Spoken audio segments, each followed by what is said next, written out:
What does heroin addiction have to do with the 1619 Project? Cheryl Strayed's book Wild is actually the second of hers that I've read. It's quite good. It was made into a movie with Reese Witherspoon. There's a moment when she turns to drugs. Her mother had died too soon. Her father was abusive, and in her grief, she turned to heroin and to a man that enabled her use of it. If I'm being honest, this book isn't like about addiction. It's not like an addiction book. It's just one of the elements of her incredible and powerful and inspiring story. There's divorce and affairs and a hike of the Pacific Crest Trail. Like, it's a whole lot. There's a whole lot in there. To oversimplify it, she experiences trauma and uses coping mechanisms to deal. But the coping mechanisms that she chose are destroying her.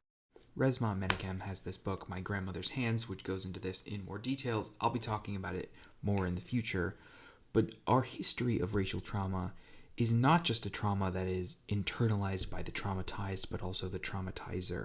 And I don't mean that we need pity for people who perpetuate power structures, but in order to enact the kinds of violence that we see, a person has to harden themselves. And that hardening is heritable, just like epigenetic trauma is heritable in the traumatized. So when white America enacted forced sterilizations, or treated black women's bodies as reproductive machines, when white American women, supposedly Southern belles, participated with glee in the brutality that was the trade of humans.